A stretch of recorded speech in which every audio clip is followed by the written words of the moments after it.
Senhor presidente, senador Paulo Paim, senhores senadores, senhoras senadoras, há uma preocupação que percorre a todas as pessoas lúcidas e bem-intencionadas do país no que diz respeito aos desdobramentos deste escândalo do Cachoeira. De um lado, os descaminhos percorridos pela Comissão Parlamentar de Inquérito até este momento, que desagrada aqueles que confiam na possibilidade de uma investigação de profundidade e de lisura, e também ao desencanto em relação a algumas notícias oriundas do Poder Judiciário de que seria possível anular as provas colhidas pela Polícia Federal durante quase 3 anos de um trabalho árduo de investigação. Há indícios de que existe esta possibilidade. E como decorrência desta especulação ou desta hipótese aventada nos últimos dias através da imprensa do país, ouviu-se também que, com isso, a CPI estaria desvalorizada, porque não poderia valer-se de provas recolhidas pela Polícia Federal. Penso diferente. Entendo que, se de fato a Justiça, por alguma razão, decretar a ilegalidade das provas, a CPI poderá validá-las ao trazer os investigados para depoimentos e aproveitar os elementos acumulados pelas investigações realizadas pela Polícia Federal. E, ao final, depois de deliberação da maioria da CPI, encaminhar ao Ministério Público um relatório consistente com todos os elementos, indícios e provas documentais e testemunhais e o indiciamento daqueles que eventualmente se envolveram nos ilícitos praticados a partir do comando do senhor Carlos Cachoeira. Portanto, não há por que jogar a toalha, não há por que desistir. Em que pese o desencanto com determinadas atitudes, com determinadas posturas na CPI, fora dela, no Congresso e no Judiciário, há que se insistir, que persistir, buscar oferecer à sociedade brasileira a resposta que ela espera, deseja e exige para um evento que tumultuou o país nos últimos dias. Eu vou trazer agora informações oficiais que demonstram a importância de convocarmos para depor urgentemente na CPI Cachoeira o senhor Pagô e o senhor Fernando Cavendish. Vou demonstrar com números, nomes, valores, que há uma conexão indesmentível do governo federal, especialmente através do DENIT, com a empresa Delta, do senhor Fernando Cavendish, e desta com a empresa Alberto Pantoja, do senhor Carlos Cachoeira, e da Alberto Pantoja com integrantes da quadrilha comandada pelo Bicheiro. E há aqueles que dizem não encontrar razões para a convocação de Pagô e de Fernando Cavendish. Senhor presidente, tenho aqui um gráfico colorido que mostra exatamente o link que parte do governo federal para a empresa Delta e da empresa Delta para Alberto Pantoja e desta para empresas laranjas e integrantes familiares e integrantes da quadrilha do senhor Carlos Cachoeira. No primeiro círculo, a Delta ganha licitação com preços baixos. É a estratégia adotada pela empresa.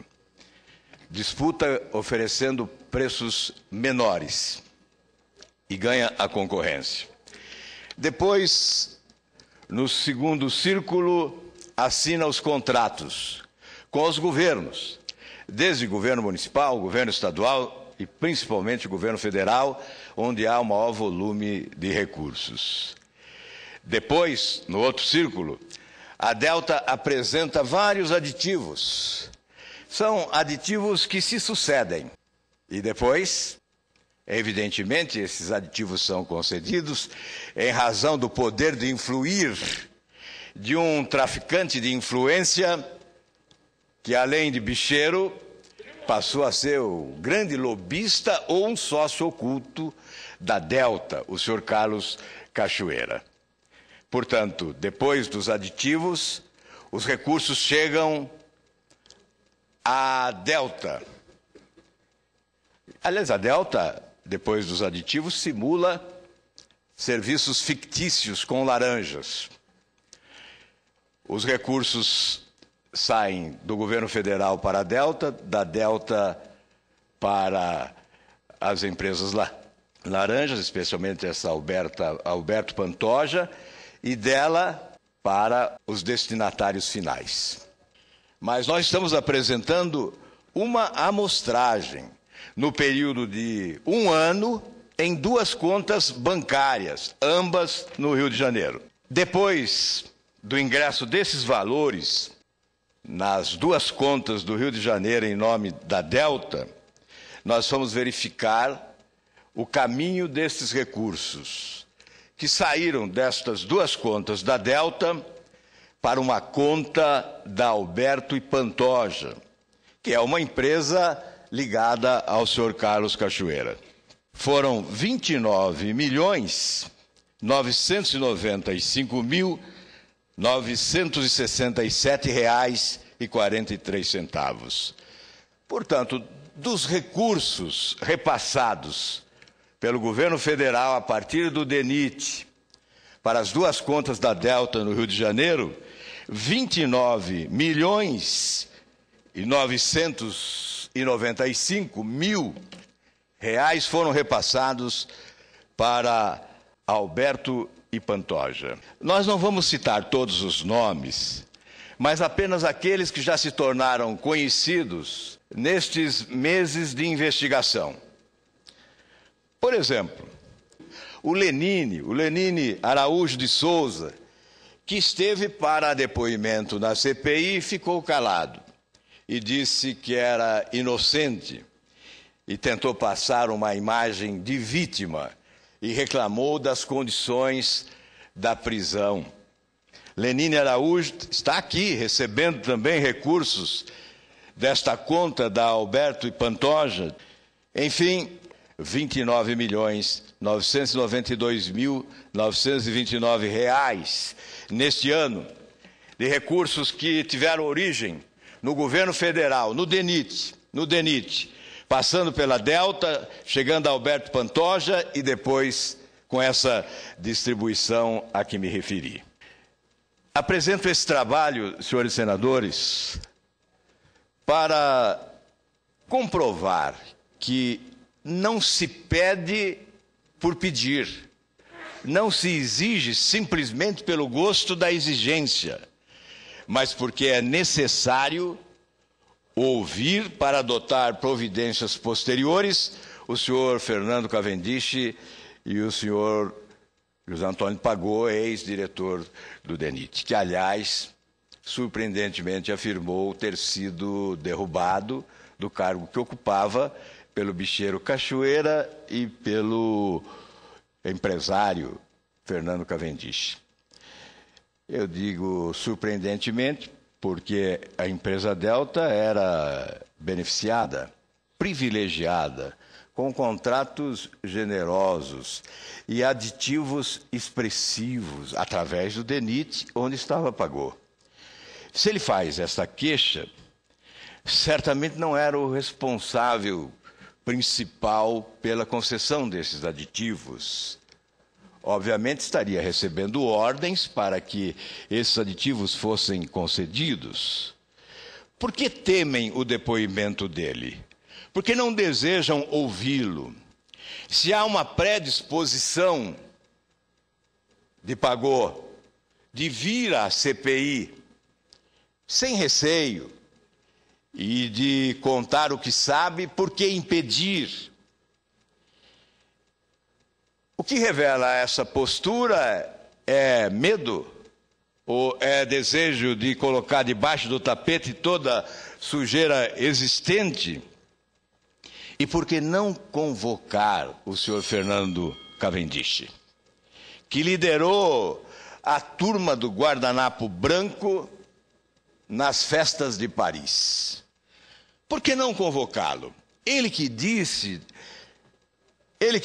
reiterou que não tinha problemas com licitações, porque comprava políticos e com 6 milhões compraria um senador. Por que não convocá-lo? Por que esperar? Por que adiar?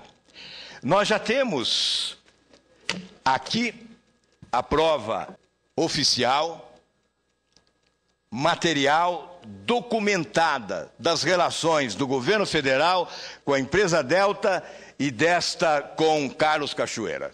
O passeio do dinheiro demonstra que há uma relação de promiscuidade de agentes públicos com agentes privados e com os criminosos. Portanto, não há razão alguma que justifique a não convocação de Pagô e Cavendish. Nós estamos, senhor presidente, ao final, para concluir, desta tribuna e de forma oficial, formulando um apelo ao presidente Vital do Rego, que tem procurado conduzir com habilidade esta comissão parlamentar de inquérito, e o relator, o deputado Odair, para que convoquem reunião administrativa como prioridade, a fim de que possamos deliberar sobre estes requerimentos e redirecionar a CPI, recolocá-la nos trilhos da investigação, evitando encenações, subterfúgios, mistificação e fuga à responsabilidade. Queremos ouvir, sim. Aqui há material suficiente que comprova a necessidade desses depoimentos. São números oficiais, resultantes da quebra de sigilo bancário. E nós estamos os apresentando porque o Supremo Tribunal Federal revogou o segredo de justiça deste inquérito. E é por isso que nós podemos, da tribuna do Senado Federal, revelar informações que são sigilosas, que eram sigilosas. Porque o Supremo Tribunal Federal atendeu a um pedido da CPI e revogou o segredo de justiça para o inquérito decorrente da Operação Monte Carlo. Portanto, a atitude que adotamos hoje está respaldado na decisão do Supremo Tribunal Federal, é, portanto, legal. E nós queremos enfatizar o apelo que formulamos ao comando desta CPI, que é governista, já que não houve o compartilhamento das responsabilidades com a oposição. Estamos formulando um apelo para que, numa próxima reunião administrativa, e que seja urgente, possamos recolocar os requerimentos que convocam Fernando Cavendish, a quebra do seu sigilo bancário, fiscal e telefônico, e requerimento que convoca também o senhor Luiz Antônio Pagô para depoimento. Muito obrigado, senhor presidente.